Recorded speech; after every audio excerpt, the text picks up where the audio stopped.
उत्तर प्रदेश के एक कद्दावर लीडर को जम्मू कश्मीर का लेफ्टिनेंट गवर्नर बनाकर जब भेजा गया, इसका ये संकेत लोगों ने समझा कि जम्मू कश्मीर में बड़े बदलाव होने वाले हैं। अलग अलग पॉलिटिकल थिंकर्स ने अलग अलग पॉइंट ऑफ व्यूज़ रखे। मैंने भी कई सारे राइटअप्स पढ़े जिन्हें पढ़कर ये समझ में आया कि मनोज सिन्हा के लेफ्टिनेंट गवर्नर बना देने के बाद लोगों की क्या एक्सपेक्टेशंस है और लोगों को क्या लगता है लेफ्टिनेंट गवर्नर मनोज सिन्हा को कौन से कदम उठाने चाहिए और अब क्या करने की ज़रूरत है। पहली बात तो ये समझ में आई कि आर्टिकल 370 को जब से ख़त्म किया गया उसके बाद से एक सिचुएशन जम्मू कश्मीर में ऐसे बनकर रह गई जिसमें कंप्लीट डेडलॉक है। यानी कि समझ में नहीं आ रहा कि कंप्लीट ट्रांजिशन कब ख़त्म होगी। ट्रांजिशन से मेरा मतलब ये कि कब सारे कानून जो अभी तक लागू हो जाने चाहिए थे जम्मू कश्मीर में वो लागू हो जाएंगे। उसके अलावा पॉलिटिकल प्रोसेसेस की अगर बात की जाए तो हर महीने जब एक पॉलिटिकल लीडर को छोड़ा जाता था तो ये कहा जाता था कि पॉलिटिकल प्रोसेस की दोबारा से शुरुआत जम्मू कश्मीर में हो रही है, लेकिन अभी तक भी अगर देखा जाए तो पॉलिटिकल प्रोसेस जम्मू कश्मीर में शुरू नहीं हुआ है। वहीं दूसरी ओर ये भी देखने को मिला कि जिस समय आर्टिकल 370 को हटाया गया था उसके बाद जम्मू कश्मीर में जो रिस्ट्रिक्शंस लगाई गई, रिस्ट्रिक्शंस इसलिए क्योंकि हालांकि 370 को हटाने का फैसला जम्मू और लद्दाख के लोगों ने एक्सेप्ट किया, उसकी वाहवाही की। वहीं दूसरी ओर कश्मीर घाटी के लोग और साथ ही में करगिल में रहने वाले लोगों ने इसे अपोज भी किया।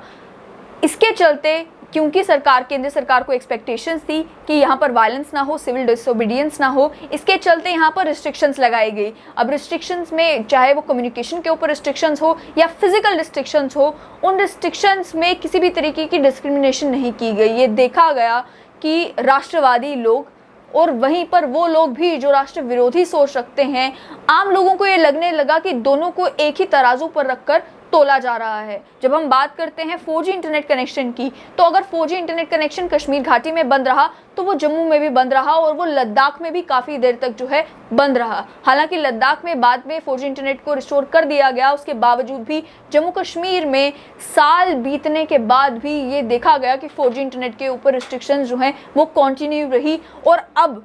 जब 4G इंटरनेट को रिस्टोर किया गया तो वो उधमपुर में और गांदरबल में, जम्मू में भी एक डिस्ट्रिक्ट में और कश्मीर में भी एक डिस्ट्रिक्ट में रिस्टोर किया गया। इससे आम लोगों के बीच में, ऐसा पॉलिटिकल थिंकर्स का सोचना है कि एक तरीके की रिजेंटमेंट पैदा हुई कि आप आम लोगों को जो राष्ट्रवादी सोच रखते हैं उन्हें भी उसी तराजू में तोल रहे हैं जो 370 के फैसले के खिलाफ थे या जो सेसेशनिस्ट सोच रखते हैं, सेपरेटिस्ट सोच रखते हैं। इसको लेकर ये मानना है कि पॉलिटिकल थिंकर्स का और अलग अलग लोगों का जो अलग अलग राइटअप्स लिख रहे हैं, अपने पॉइंट ऑफ व्यूज़ दे रहे हैं और ये समझने की कोशिश कर रहे हैं कि लेफ्टिनेंट गवर्नर मनोज सिन्हा के आने के बाद क्या क्या फैसले जम्मू कश्मीर में लेने की ज़रूरत है। उनका यह मानना है कि 4G इंटरनेट को रिस्टोर करवाना करंट सिचुएशन में, जिस समय में कोविड-19 पेंडेमिक भी है और कई लोगों को 4G इंटरनेट एक साल भर ना होने की वजह से इकोनॉमिक प्रॉब्लम्स भी आ रही हैं, कनेक्टिविटी प्रॉब्लम्स भी आ रही हैं और कई तरीके की दिक्कतें सामने आ रही हैं। तो पहला कदम तो ये होना चाहिए कि केंद्र सरकार को कन्विंस किया जाए कि जम्मू कश्मीर में 4G इंटरनेट को रिस्टोर किया जाए। दूसरी बड़ी बात ये कि सिक्योरिटी सिचुएशन का जहाँ तक ताल्लुक है, मिलिटेंसी अभी भी एक हकीकत है। हालांकि उसके ऊपर कड़े प्रहार किए जा रहे हैं, लेकिन इसका मतलब ये नहीं है कि वो ख़त्म हो चुकी है। लेकिन जहाँ तक बात है लेफ्टिनेंट गवर्नर की, ये काम जो है इसके यानी कि मिलिटेंसी के साथ जो लड़ाई लड़ी जानी है, ये काम आर्मी का है, पुलिस का है, यूनिफाइड कमांड का है। लेफ्टिनेंट गवर्नर को इस पर नज़र ज़रूर रखनी चाहिए, लेकिन केवल यही प्रायोरिटी बनकर नहीं रह जानी चाहिए। एक पॉलिटिकल पर्सन को जम्मू कश्मीर का लेफ्टिनेंट गवर्नर बनाने का ये मकसद था कि वो व्यक्ति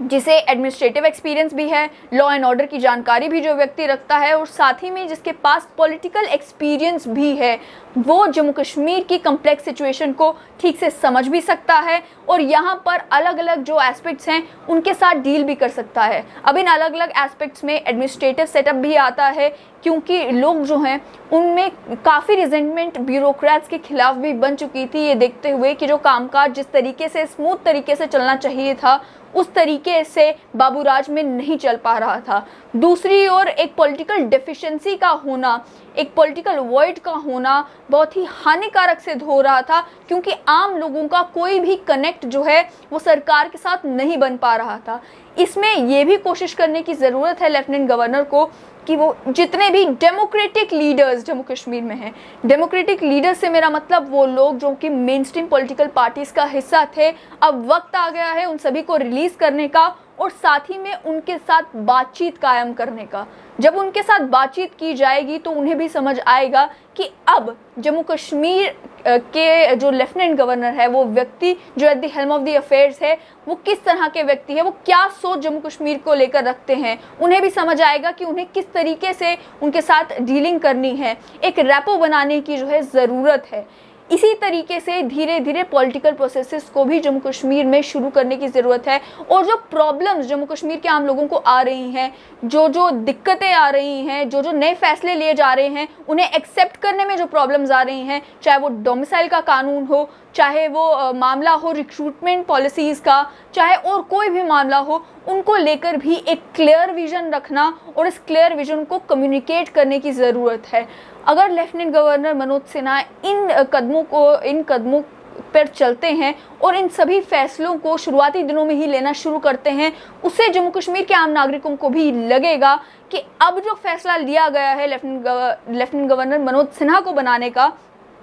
और एक पॉलिटिकल पर्सन को जम्मू कश्मीर के टॉप पर बिठाने का, वो फैसला बिल्कुल सही फैसला है।